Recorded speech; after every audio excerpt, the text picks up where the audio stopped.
भाजपा ने SC ST आदिवासी समाज से राष्ट्रपति दिया, लेकिन बताइए कि इन दोनों का कल्याण भाजपा की सरकार में क्या हुआ? कोई एक कल्याणकारी योजना बताइए ओबीसी के लिए। डायरेक्टर ही ब्राह्मणवादी सोच का हो, जब डायरेक्टर एक कुंठित मानसिकता से ग्रस्त हो तो उसके पैनल में बैठे हुए लोग क्या सिफारिश करेंगे आपकी? मुखौटा पहनाकर लोगों को सिर्फ बैठा रही है, लेकिन उस मुखौटा की चाबी आरएसएस और मोहन भागवत के हाथों में। शोषण नहीं हुआ, देखा वो किसका देन है? अरे भाई, बेरोजगारी तो 2 करोड़ रोजगार का जिन्होंने वादा करके प्रधानमंत्री बने, उनसे पूछिए ना भाई। जो हमारे ही घर का राशन खाए और हमारे ही लोगों को खा जाए, ऐसा शेर नहीं चाहिए। विश्वविद्यालय में सीटें खत्म कर दी गई, न्यायालय में सीटें खत्म कर दी गई। अब तो एक जज जाता है तो पहले ही पूछ लेता है, राय जी हैं एक सवाल पूछने पे कि आपका एक बड़ा बिजनेसमैन से क्या गठजोड़ है, क्या 20,000 करोड़ रुपया किसका, इस पे किसी को लोकसभा से निष्कासित कर देना, ये कहीं से न्याय नहीं है। में बवाल है जिस प्रकार से उनकी सदस्यता गई है, 2 साल की सजा हुई है। उन्होंने एक भाषण में कहा था, सारे चोरों का सरनेम मोदी क्यों है।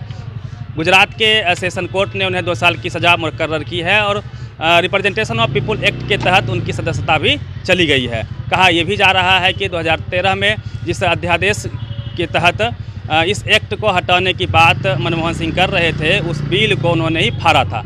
क्या राहुल गांधी खुद के बनाए हुए जाल में फंस गए हैं? इसी बात पे बातचीत करने के लिए हमारे साथ मनीष जी होंगे, जो पटना विश्वविद्यालय के छात्र संघ के अध्यक्ष भी हैं। मनीष जी, क्या लग रहा है, राहुल गांधी तो खुद अपने बनाए जाल में फंसे हैं? देखिए, बयानबाजी तो लगातार इस देश में लगातार ऐसी बयानबाजी हुई है जिसके स्तर को आप नहीं नाप सकते हैं। नरेंद्र मोदी खुद आए थे बिहार चुनाव में, 2019 के जब चुनाव में आए थे यहाँ पे, तो उन्होंने कहा था कि डीएनए में खोट है। 15 में कहा, 15 में डीएनए में खोट है मुख्यमंत्री जी के। एक राज्य में आकर उस राज्य के मुख्यमंत्री के डीएनए पे सवाल उठा देना कि अपने आप में एक आपत्तिजनक बयान नहीं था। कहाँ जदयू ने मैं एक बात कह रहा हूँ, देश के गद्दारों को, गोली मारो सालों को, फिर पैगंबर मोहम्मद साहब पे, फिर लगातार अन्य चीजों पे बयानबाजी, तो इससे तो वाली भी एक प्रकरण चल रही है। इससे तो गंदी बयानबाजी इस देश में हुई, उस पर कोई कार्रवाई नहीं, कोर्ट ने भी कोई संज्ञान नहीं लिया, मामले भी फाइल हुए, नुपुर शर्मा की गिरफ्तारी नहीं हुई। इतना बड़ा मामला था कि कई समुदाय के लोग आपस में भिड़े, उनकी हत्याएं हुई, नरसंहार हुए। दिल्ली में एक बयान पे दिल्ली में कई दिन तक कर्फ्यू लगा रहा। तो ये इतना बड़ा बयान तो नहीं था, इससे कंपेयर अगर कीजिएगा तो लगातार एक रची रचाई साजिश के तहत राहुल गांधी को लोकसभा से हटाने के लिए, और ये जायज़ सवाल था। आखिर आज से 10 साल पहले जाइए, अडानी ग्रुप 609 नंबर पे था पूरे वर्ल्ड रैंकिंग में, अमीरों की लिस्ट में। आज ऐसा क्या हो गया कि वो दूसरा और तीसरा नंबर पे आ गया सरकार बदलते ही? सरकार अडानी पे हम बाद में जाएंगे। रिप्रेजेंटेशन ऑफ पीपुल एक्ट के खिलाफ में अध्यादेश लाई थी मनमोहन जी की सरकार, और राहुल गांधी ने उस बिल को फाड़ दिया था। देखिए, आप जीरो टॉलरेंस की बात कर रहे थे, आज तो उसी जद में वो है ना। उस समय लालू यादव को फंसाने के लिए कांग्रेस षड्यंत्र रच रही थी। आऊंगा आपकी बातों पे। देखिए, आप अतीत में अगर जाइएगा तो शायद सबसे पहला शिकार लालू यादव हुए थे, उनकी राजनीतिक करियर बर्बाद हो गई। सुनिए ना, हम इससे सहमत हैं। अगर आप अतीत में जाइएगा तो शायद वर्तमान के दुश्मनों से नहीं लड़ पाइएगा। अगर आप आज विपक्ष हैं तो शायद इन चीजों को भुला के आजम खान की सदस्यता गई, कहां सड़कों पे आई कांग्रेस? मैं जानता हूं, मैंने इस बात का भी जिक्र कई जगहों किया है कि जब मनमोहन सिंह अध्यादेश लाए थे तो राहुल गांधी ही फाड़ने वाले चारा घोटाला मामले में। आजम खान जो यूपी में इतना बड़ा यूनिवर्सिटी खड़ा कर दिया, उस समय भी इन्हीं का अध्यादेश फाड़ा हुआ है कि लोकसभा से बाहर हुए। इन बातों को हम जानते हैं, लेकिन आज अगर पापों का कर्म भोग रही है कांग्रेस। लेकिन मैं फिर कहूं, अगर एक बड़ी ताकतों से लड़ना है हम लोगों को तो शायद एकजुट होना पड़ेगा। इन चीजों को अतीत में ना जाकर वर्तमान परिस्थिति को देखते हुए भाजपा से और नरेंद्र मोदी से और इस तरह आरएसएस के लोगों से अगर आपको लड़ना है तो सभी लोगों को एकजुट होकर लड़ना पड़ेगा। वही है कि कोई इंडिविजुअल जो है चोर हो सकता है, सारे मोदी ओबीसी कम्युनिटी में आते हैं, और भाजपा लगातार आरोप भी लगा रही है कि राहुल गांधी ओबीसी विरोधी हैं। मतलब कि भाजपा ओबीसी, आज आप एक प्रोपगंडा रचना था तो नरेंद्र मोदी ओबीसी हो गए। वो नीट के लिए जो पूरे देश में प्रदर्शन चल रहा था, नीट में ओबीसी को आरक्षण खत्म कर दिया गया था। क्यों नीट से ओबीसी आरक्षण खत्म कर दिया गया था भाई? लगातार शिक्षक बहाली में आप जाइए। 27 ओबीसी मंत्री दिए आप लोगों को। अरे भाई सिर्फ कैबिनेट की आप बात कर रहे हैं ना, ये सारे मुखौटा है। जब नीट में हम लोग लाठियां खा रहे थे सड़कों पे, ये भाजपा का 27 मुख्यमंत्री, ये 27 मंत्री कहां थे? इन 27 का तो हमने पटना में पुतला दहन किया था नीट मामले में। एसटी राष्ट्रपति दे रहे हैं। अरे भाई जाइए, एससी इस राष्ट्रपति देश में कांग्रेस को मौका मिला, उसने प्रतिभा देवी अरे सिंह भाई बर्मन सुनिए को सुनिए बनाया। सुनिए, इससे पहले भी देश का राष्ट्रपति एससी एसटी आदिवासी रामनाथ कोविंद देख लीजिए, बनाया, देख लीजिए जाके। अरे भाई भाजपा ने बनाया, भाजपा ने तो ओबीसी प्रधानमंत्री भी दिया, भाजपा ने एससी एसटी आदिवासी समाज से राष्ट्रपति दिया। लेकिन बताइए कि इन दोनों का कल्याण भाजपा का सरकार में क्या हुआ? कोई एक कल्याणकारी योजना बताइए ओबीसी के लिए। एससी एसटी तो रिप्रेजेंटेशन तो दे रहे हैं ना। भाई रिप्रेजेंटेशन क्या करेंगे भाई? कि इंटरव्यू में एक एससी का लड़का जा रहा है, एक ओबीसी का लड़का इंटरव्यू देने जा रहा है, और वहीं पे इंटरव्यू में बैठा हुआ ओबीसी एससी का लड़का ऊपर ही प्रेशर से उसको छाड़ दे रहा है। जब डायरेक्टर, अरे भाई जब डायरेक्टर ही ब्राह्मणवादी सोच का हो, जब डायरेक्टर एक कुंठित मानसिकता से ग्रस्त हो, तो उसके पैनल में बैठे हुए लोग क्या सिफारिश करेंगे? आप ये बताइए। पढ़ लिख के पहुंचिए पावर सेंटर में, पहुंचिए जुडिशियरी में। मैंने इलाहाबाद यूनिवर्सिटी से आप लोग पद खत्म कर दिए। बनारस यूनिवर्सिटी में लगातार एक समुदाय का दबदबा है।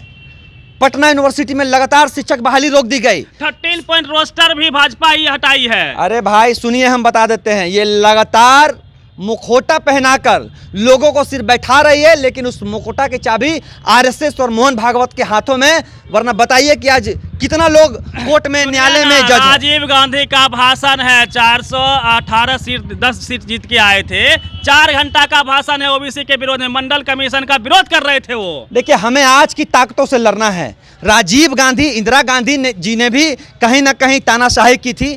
इसी पटना का गांधी मैदान से जयप्रकाश जी ने सत्ता उखाड़ फेंकी थी। आज वर्तमान परिस्थितियों और वर्तमान जो ओबीसी एससी एसटी और गरीब वर्ग के लोग, आज बताइए 10% आरक्षण बिना किसी मांग के। आज लोग भाजपा पे आरोप लगाते हैं हिंदू मुस्लिम करने का, मंदिर मस्जिद करने का। मंदिर का ताला भी तो कांग्रेस नहीं खोला था। देखिए हमने क्या कहा, आज कांग्रेस की ही देन है। मैं उसका प्रवक्ता नहीं हूँ, इसलिए मैं बहुत ज़्यादा सफाई नहीं दूंगा। मैं कांग्रेस का प्रवक्ता नहीं हूं। देश में जो गलत गतिविधियां चल रही है, लेकिन एक बात बताइए, आईआईटी, आईएम, आईएसएम, एनआईटी, ये किसकी देन है आज देश में? कौन ये बना के दिया?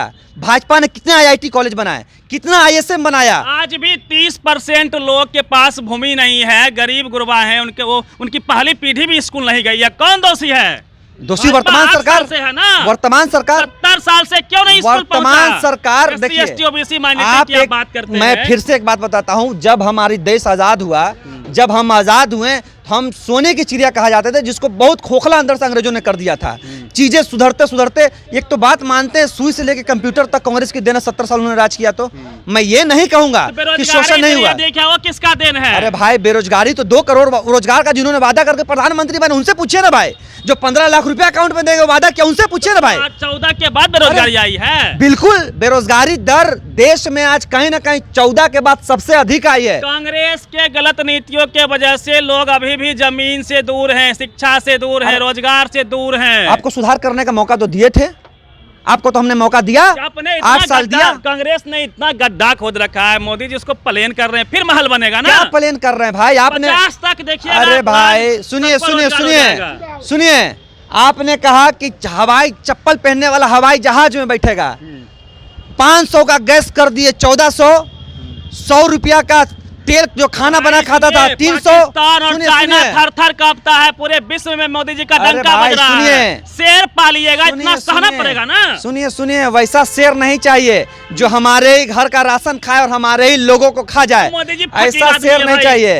अरे मोदी इतना बड़ा फकीर है कि 14 लाख का सूट पहनता है और मशरूम खाते हैं, ऐसा फकीर हमको भी बना दीजिए मोदी जी। गरीब का बेटा है मोदी, अति पिछड़ा का बेटा, क्या उसको सूट पहनने का अधिकार नहीं है? अरे भाई अति पिछड़ा का बेटा सूट पहने ना भाई, लेकिन अति पिछड़ा का बेटा सिर्फ नरेंद्र मोदी भी नहीं है, मनीष यादव भी तो अति पिछड़ा का बेटा है। मनीष यादव क्यों सूट नहीं पहनेगा? एक अगर अति पिछड़ा का बेटा कुर्सी पे बैठा है तो उसके कल्याण के लिए आपने क्या किया? उसके कल्याण के लिए आपने कितने यूनिवर्सिटी कॉलेज खोले? जो स्कॉलरशिप था वो भी मोदी राज आते आते खत्म कर दिया गया। विश्वविद्यालय में सीटें खत्म कर दी गई, न्यायालय में सीटें खत्म कर दी गई। अब तो एक जज जाता है तो पहले ही पूछ लेता है, राय जी हैं अच्छा फलानवा जी हैं, इतना पूछ को समझ जाता है कि क्या मानसिकता है। तो पूरी तरह से इसी ओबीसी लोगों ने और इन्हीं लोगों ने ओबीसी को कहीं ना कहीं जमीन के अंदर घुसाने का काम किया है। सुनिए, कांग्रेस पर्दे के पीछे जातिवाद करती थी, भाजपा खुलेआम करने लगी, आपको लोग को तकलीफ होने लगा। नहीं, हमें दोनों भाजपा तो सबको हिंदू बना रही है, सबको हिंदू बनने में फिर क्या दिक्कत है? हिंदू राष्ट्र का आप लोग क्यों विरोध कर रहे हैं? मतलब कि हमको हिंदू हम है कि नहीं है ये सर्टिफिकेट हमको देने वाले भाजपा कौन होते हैं?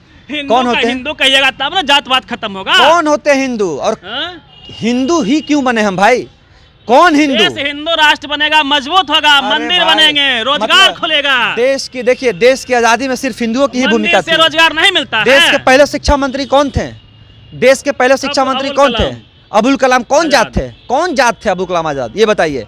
देश में लगातार कांग्रेस भी टोकनिज्म करती थी, कहाँ अधिकार दे पाए? सच्चर कमेटी का रिपोर्ट है, सबसे अधिक मूर्ख जो है, सबसे अधिक स्कूलों से दूर मुस्लिम ही है। 85% मुस्लिम अभी शिक्षा नहीं ले रहे हैं। हम लगातार सच्चर कमेटी कह लीजिए, कोठारी आयोग कह लीजिए, जिसने कहा था कि 6% जीडीपी का शिक्षा पे खर्च होना चाहिए। हम लगातार जब से हमारी उम्र है, जब से हम लोग राजनीति में आए, तब से इन चीज़ों पर लड़ रहे हैं। आज भाजपा की सरकार है, भाजपा से लड़ेंगे, कल कांग्रेस की सरकार आएगी, कांग्रेस अगर नहीं करेगी उससे लड़ेंगे। लेकिन सवाल ये है ना कि आप लोकतंत्र को खत्म कर रहे हैं, आप संविधान को खत्म कर रहे हैं, आप कानून को खत्म कर रहे हैं। इसलिए ये लड़ाई है कि आज एक सवाल पूछने पे कि आपका एक बड़ा बिजनेसमैन से क्या गठजोड़ है, क्या 20,000 करोड़ रुपया किसका, इस पे किसी को लोकसभा से निष्कासित कर देना, ये कहीं से न्याय नहीं है। अडानी जो है गुजरात में इन्वेस्ट करते हैं, अडानी जो है राजस्थान में इन्वेस्ट करते हैं, कोई दिक्कत नहीं होती है। उसी अडानी का आप खिलाफ करते हैं। क्या दुश्मनी है आपके अडानी से? हमारी दुश्मनी, देश को मजबूत कर रहे हैं अडानी और अंबानी। हाँ भाई, एयरपोर्ट खरीद लिए, बेच दिए, देश मजबूत हो गया। आपका रेल चल रहा है, सरकारी रेल ज्यादा। प्राइवेटाइजेशन कर रहे हैं, सबको मौका मिलेगा। अग्निवीर उन्होंने ला दिया, सबको मौका मिलेगा। भाई इसीलिए तो हम कह रहे हैं, हम तो आप ही की बात कर रहे हैं। अग्निवीर से अरे हम तो आप ही की बात कर रहे हैं कि कॉर्पोरेट की सरकार है, गरीबों की सरकार नहीं है। कौन अग्निवीर? आज पूरा शारीरिक, एक जानते हैं, एक सैनिक बनने में 3 से 4 साल शारीरिक मेहनत लगता है, उसकी ट्रेनिंग होती है, और आप 3 साल का नौकरी रखे हैं। और यही अग्निवीर, यही अग्निवीर ट्रेंड होगा। अरे भाई ये युवा ट्रेंड होके क्या करेगा जानते हैं? लड़ सकता है चाइना से। जानते हैं क्या करेगा? चाइना से लड़ेगा। 4 साल बाद, 5 साल बाद बॉर्डर पे नहीं दिखिएगा। आप किसी मंत्री के गेट खोलते दिखिएगा, किसी मंत्री के घर में जूता साफ करते और पोछा लगाते दिखिएगा। और उससे भी ज्यादा बड़ी नौकरी होगी तो बॉडीगार्ड। सुनिए, देश के सरहद से रक्षा कर आया एक अग्निवीर एक मंत्री का बॉडीगार्ड बनेगा, उसका जूता साफ करेगा, उसका गेट खोलेगा, उसके यहाँ कपड़ा धोएगा। कहा तो था एक मंत्री ने भाजपा के कि हम अपने यहाँ कपड़ा, विजय वर्गीय ने कि हम अपने यहाँ कपड़ा धोने का काम करवाएंगे। कहा तो था। तो अच्छा है, अगर आप लोग यही चाहते हैं, हमारे देश की युवा पीढ़ी अगर चाहती है कि हम देश की रक्षा करने जाएं और हम कपड़ा धोया कर बॉडीगार्डी करें, तो कीजिए। ट्रेंड हो जाएगा, 10 लाख रुपया उसे मिलेंगे रिटायरमेंट में, उसका यूज कीजिएगा शिक्षा पे, आप आगे बढ़िए। कौन रोक रहा है? एक युवा जो 22 साल की उम्र में 5 साल सरहद पे आए, उसके बाद वो क्या पढ़ेगा और उस 10 लाख रुपया से किस तरह से अपनी आने वाली पीढ़ी को समृद्ध करेगा, ये बात हमारे देश की युवा और लोग जानते हैं। मोदी जी मंदिर तो बनवा दिए, ज्ञान व्यापी है, अब उसमें भी बनवा देंगे, कॉरिडोर बन रहा है, फिर क्या तकलीफ है आप लोगों को? मंदिर बनने से विकास होगा। हाँ बिल्कुल, हिंदू राष्ट्र बनेगा इंडिया। अरे भाई महावीर मंदिर जाकर देख लीजिए ना, जितना आदमी वहाँ नहीं आता होगा उतना भीख मांगने वाले लोग बैठे हुए हैं, तो विकास तो होगा। बिहार और देश के सुनिए देश के युवा MBA की डिग्री लेके एक लाइन में भीख मांगेंगे उसी गेट पे। जिसके पास ग्रेजुएशन का डिग्री है वो लाइन से नीचे बैठेगा, जो IAA किया वो नीचे बैठेगा, उसके नीचे मैट्रिक वाला रहेगा, और जो बड़े बड़े अमीर लोग उसमें पूजा करने आएंगे वो इसी तरह से दान देंगे। और देश के आधी से ज्यादा युवा आबादी उसी मंदिर के नीचे भीख मांगकर अपना जीवन यापन करेगी। यही एजेंडा है। कोई गरीब का बाल बच्चा, कौन IAS का बाल बच्चा इस सरकारी विश्वविद्यालय में पढ़ता होगा और सरकारी विद्यालय में पढ़ता होगा?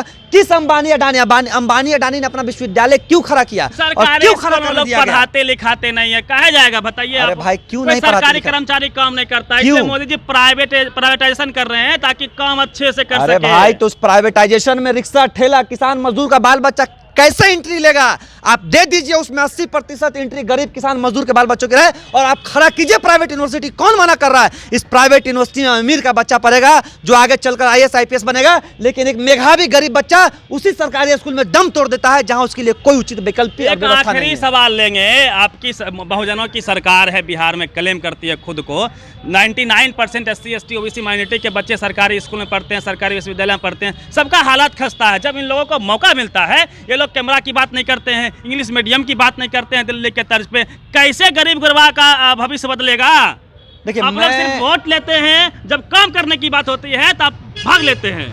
मैं बिहार में सरकार है उनका प्रवक्ता नहीं हूँ, ना उनका नेता हूँ, लेकिन मैं एक बहुजन के नाते मैं आपको बता दूं, अगर हमसे आप सवाल कीजिएगा तो, कि जो विश्वविद्यालय आज से बिहार में आज से 15 साल 20 साल पहले, मैं जिस विश्वविद्यालय का छात्र हूँ वहाँ से यूपीएससी में सैकड़ों रिजल्ट होते थे, बीपीएससी में सैकड़ों रिजल्ट होता है, जो धराशायी हो चुकी है। आज बिहार का मात्र एक विश्वविद्यालय था, पटना विश्वविद्यालय, जो आज भी 3 साल पर डिग्री देती है। बिहार का लगभग विश्वविद्यालय की स्थिति है कि 3 साल का डिग्री 6 साल पे देती है। 5 साल 6 साल 8 साल, 5 साल 6 साल, मैं वही कर रहा हूँ कि लगभग 5 6 साल 7 साल में ये डिग्री देती है। इसलिए तो बोले कोई सरकारी में क्यों जाएगा, आपने व्यवस्था चरमरा रखा है। आप एक स्टूडेंट हैं, स्टूडेंट के नाते आपको नहीं जरूरत महसूस होती है कि सरकारी स्कूल में कैमरे लग जाए, वहाँ पे अंग्रेजी मीडियम की पढ़ाई हो, जो प्राइवेट के तर्ज पे समान शिक्षा देंगे, तब तो हमारा जो है गरीब गुरबा आगे बढ़ के जो है बराबरी का अधिकार ले पाएगा। मैं अपनी भूमिका इस सरकार से लड़ने में बता दूं कि आज तो स्कूल में शिक्षक ही नहीं है, विश्वविद्यालय में शिक्षक ही नहीं है। शिक्षक बहाली के लिए लगातार हमारी लड़ाई, लगातार 3 महीने जो सेमेस्टर वाइज परीक्षा हो रहे हैं, नई शिक्षा नीति ने ये कर दिया है कि आप पढ़िए या मत पढ़िए, आपका परीक्षा हर 2 महीना 3 महीना पे लिया जाएगा। तो पूरी तरह से देश की शिक्षा व्यवस्था को बिगाड़ने के लिए और ख़त्म करने के लिए केंद्र ही एक बड़ा प्रयास कर रही है। बिहार स्टेट कहीं ना कहीं अपनी वो भूमिका नहीं निभा पा रहा है जो शायद लालू जी की सरकार थी, 90 के बाद जो सरकार लालू जी की आई, जिसमें विश्वविद्यालय बने, उस विश्वविद्यालय में गुणवत्तापूर्ण शिक्षक थे जो आज रिटायरमेंट की स्थिति पे हैं, जिनकी वजह से आज ये बिहार का विश्वविद्यालय चल रहा है। गुणवत्तापूर्ण शिक्षक की बहाली नहीं हो रही है, तो कहीं ना कहीं इस भूमिका में बिहार स्टेट को आना चाहिए कि गुणवत्तापूर्ण शिक्षक दें और शिक्षकों की बहाली करें, ताकि बिहार से बाहर न जाने पाए। आपको शायद मालूम हो या ना हो, कोटा में हमारे सालाना 400 से 500 करोड़ रुपया बिहार का पैसा जाता है कोटा में, बच्चे जो बिहार के पढ़ते हैं। ये स्थिति है, तो उनको रोकने के लिए बिहार सरकार को प्रावधान करना चाहिए। और कहीं ना कहीं अगर बिहार की सरकार अपनी ताकतों को नहीं दिखाएगी, तो जिस तरह से आज राहुल गांधी जेल में है, हो सके हमारे नीतीश कुमार और तेजस्वी यादव भी जेल में हो।